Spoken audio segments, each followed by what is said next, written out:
Hi, my name is Sandoval, and I'm going to present our work, the stress as adversarial factor for cyber decision making.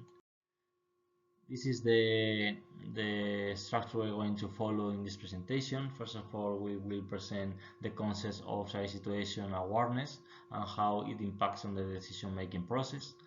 Later, we will study how this stress appears on military operation and how the stress is a critical factor for cognitive dominance and how it impacts on the cyber decision making. Later we will review the state-of-the-art of the biometric stress instrumentation devices, and finally we will close the presentation with a set of challenges and opportunities extracted from this research. Okay, the first key concept we want to present is the cyber situation awareness process, which is a process that was introduced by Ensley and is defined as the process that a person follows to get as much information as possible about all the elements of the environment within a temporal and spatial context. The objective of get all this information is to predict the projection of these elements in a closer future. The idea behind this process is to predict the behavior of these elements in order to anticipate our decisions in order to minimize the threat of these elements or the impact of this element in several aspects. Due to the time limitation, I'm going to present only the adaptation of the Ensley's model using the voice cycle or the OODA loop as a reference. These adaptations defines the acquisition the process of the cyber situation awareness in 4 stages or phases. The first phase is the observation phase, and during this stage all these tasks related to the perception of the operation environment are carried out by aggregating and analyzing information from heterogeneous data sources. Next phase is the orientation stage, and in this stage we try to infer useful information in order to facilitate the understanding of the context. Here we perform some tasks like analysis of the data obtained in the previous stage, the prediction, information filtering, and maybe some kind of simulation in order to create a set of hypotheses to construct some the decisions lines. In the decision stage, we use all the information obtained from the previous phases in order to define some kind of decisions or courses of actions. And finally, in the actuation, we perform and we implement the decisions taken in the previous stage.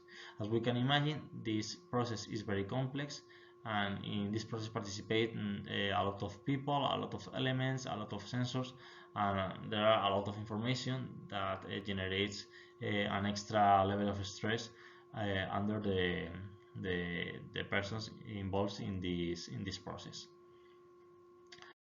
Talking about the stress, due to the time limitation, we can present all the approaches that tries to explain the stress, and we are going to focus only on the procedural model of stress proposed by Sandin and Ramos. This model defines seven phases to model the stress. The most important phases are the psychosocial demands, which are the phases related to the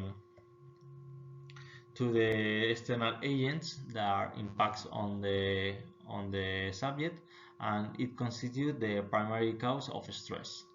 And the second stage is the cognitive assessment. This is a process in which the person tries to cope these external agents, and depending of this cognitive assessment and how the person responds, we will get another kind of stress response or another.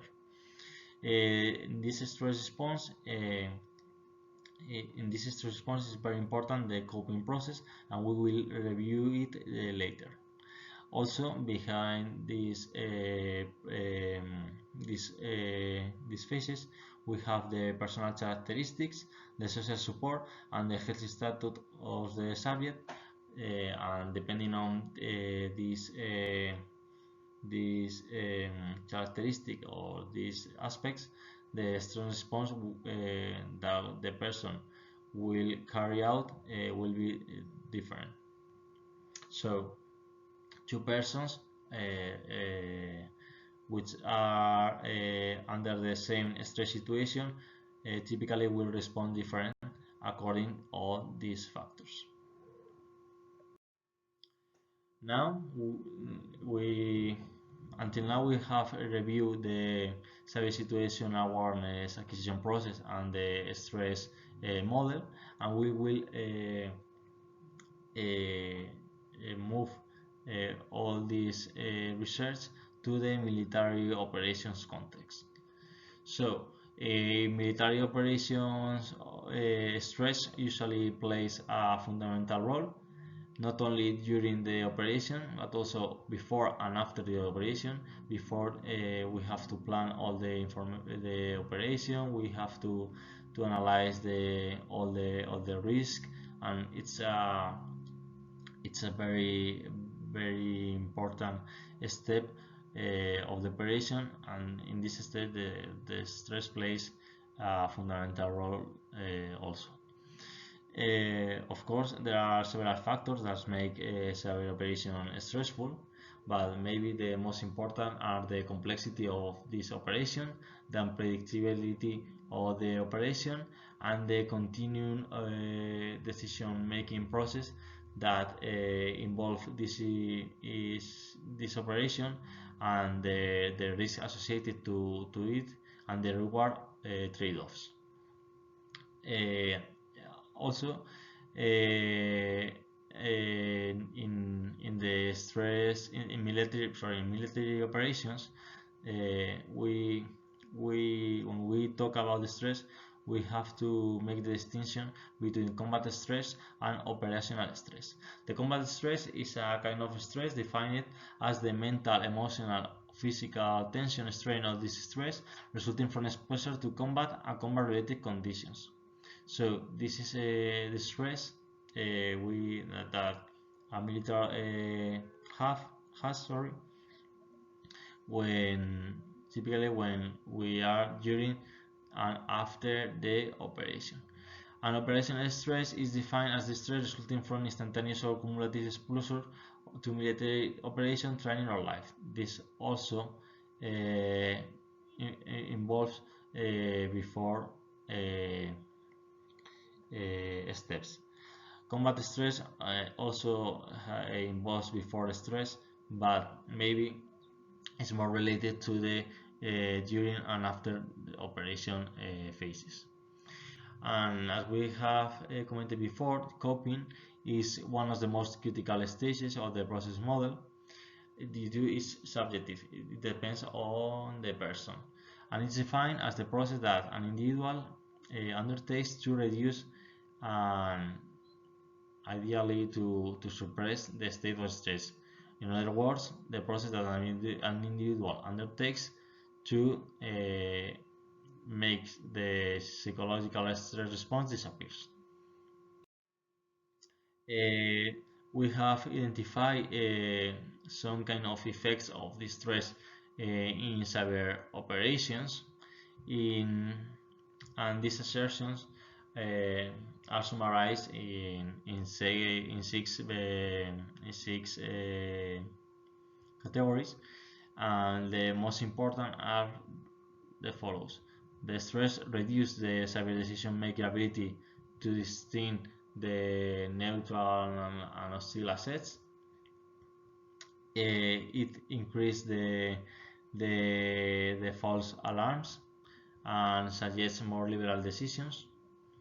Also increase the anxiety of the person, and modifies the perception and the evaluation of the person, and which typically perceive the cost as much higher than the expected benefits.